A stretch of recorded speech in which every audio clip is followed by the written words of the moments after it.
are you? And welcome back to From Arts to Crafts.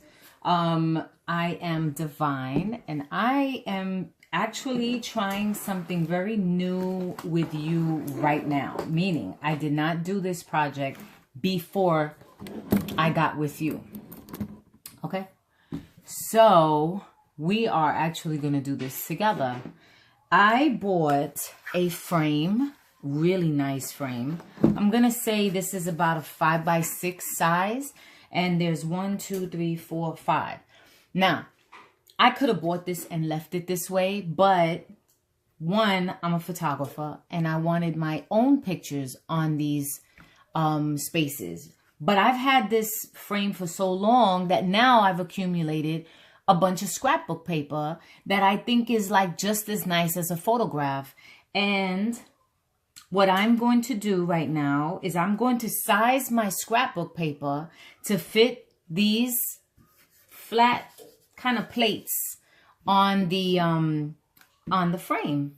And instead of the pictures, see, I bought this like at a secondhand store, so it's not in it's in a really great condition. Don't get me wrong, it's in great condition. I just I didn't take these pictures, and I want to hang something on my wall that I put together. So we have a frame. So if you have a frame at home that you would like to switch the picture out for and do something of your own, that's what this project is about. It's about flipping it. So I bought a frame that I really like. I don't know how much I paid for this. I might have paid $2 for this, okay?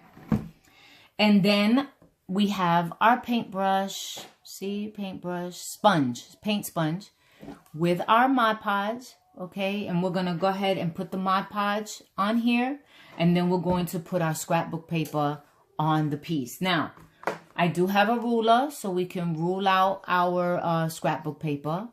Kind of hard to see, I'm sorry. And our scissors, because you can either use scissor or Exacto knife. I use my Exacto knife for my vinyl when I make my shirts. So I'm not really sure which one I'm going to use, which one's going to be easier for me. And we have our scrapbook paper. Now, I bought these nice size pads of scrapbook paper for about $5 each pack. And that's because it was on sale. I'm not going to buy scrapbook paper for $20. Or anything probably past $5. And the reason for that is because I don't feel like it. So if I find something on sale and it works for me, then I'm going to get it. So I went ahead and got these scrapbook pads, and on the front it'll show you what your scrapbook paper looks like. And I believe, if I'm not mistaken, that it comes like each one comes with 2 pages, which is so cool. So there's 50 sheets in here. All right, so what I'm gonna do is I'm gonna size out my papers, and I will get right back to you. What I did was take a regular white piece of paper that I could destroy and size my pieces from my frame, so that way I have like a template for my scrapbook paper.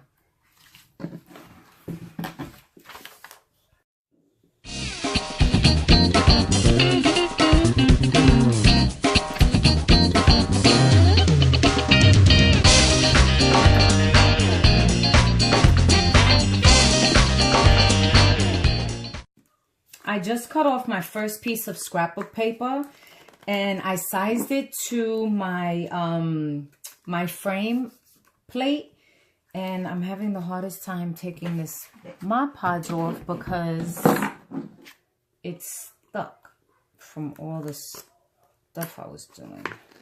All right, I got it open. But you have to be careful opening this because it'll splat. Like, I've had that happen.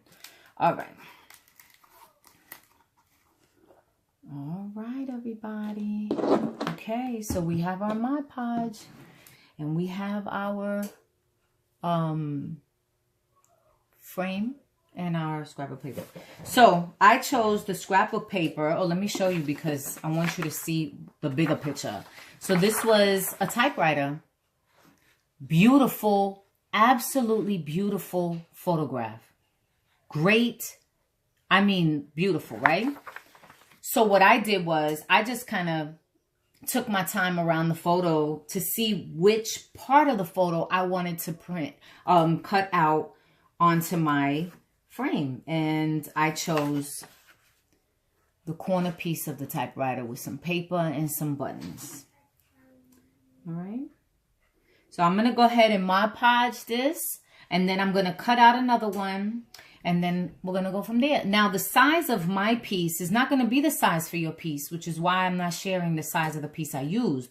But I will tell you that I went ahead and, you know, did the piece I told you about, the white piece of paper, and I just measured around and cut. And you can do that with yours. Okay, so I'll be right back, show you the finished piece.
I'm back. So I have laid 2 of the scrapbook paper on the photo, or on the frame. I'm going to continue and finish this frame, and then I will be back. All right. It'll be light.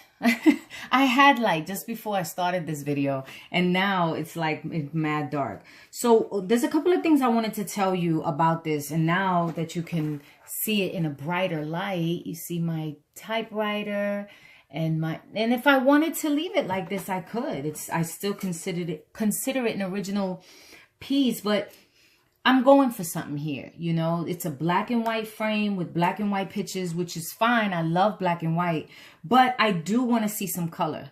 So what I'm going to do as well, that I just realized after the fact, I'm going to go ahead and put my scrapbook paper on here, and then I'm going to come back and I'm going to paint this frame. I'm not going to do that on this video. I'm going to come back and do that on another video. But for this video, what I wanted to show you is how you can reclaim your frames. It's something I thought about because, like I said, I'm accumulating a bunch of scrapbook paper, really nice scrapbook paper, and I didn't want it to go to waste. I mean, I'm not actually doing projects all the time, but when I do my videos for you guys, I want to be able to use the supplies I have. So I will be back. Guys, I am back. I know I said I'd come back after I cut my pieces out, but I'm torn. I'm not sure which one I want. What I'm planning, I guess I'm going for a color scheme here. I like this blue because it complements the typewriter, even though this is green. It looks like a green blue like. And then the red, there's kind of hints of like dark deep red in here. And then we have this where there's red in both of them, but for me it's a little busy. Well, I think I'm gonna go with the green blue. All right, I'll be back.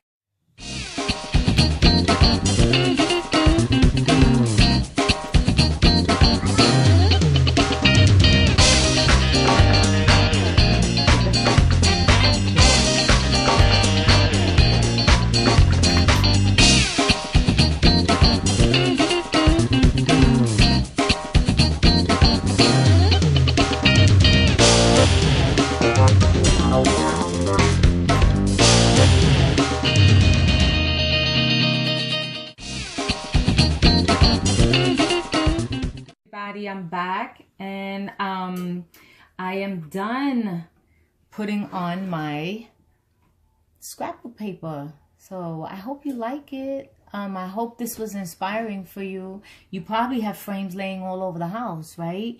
And they're so pretty, you don't want to throw them away. So I just wanted to kind of share an idea with you. Now, when we do another video, it may not be the next one because I'll probably come up with another idea for another project, but I'm definitely coming back with you guys to paint this frame.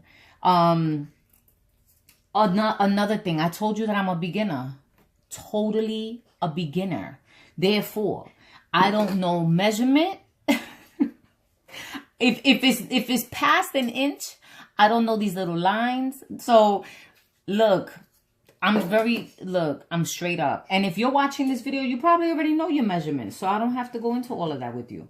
But I am going to tell you that if you are a beginner, look into those things, figure those things out, learn them, because it'll make it easier. You'll waste less paper from cutting.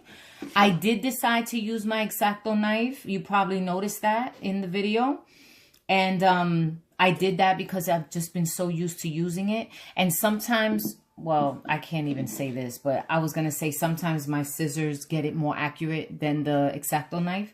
But I can't even say that. So you have to use what works for you. I could have used regular Elmer's glue, but I happen to like the way the Mod Podge lays. Also, if you're doing something like this, specifically like this, or even if you're using paper, don't saturate your area with Mod Podge. 1, you don't want it to bubble. 2, you don't want to rip your paper. So just put down a nice layer. And go crisscross if you need to, but just don't saturate it, because you want your paper to lay without damaging it. I do hope that you've learned something from this video. Thank you for joining me again. And I hope that you join me next time. All of the supplies are listed in the description at the bottom of the video, and a direct link to your one-stop shop. All right, everybody, have a great one.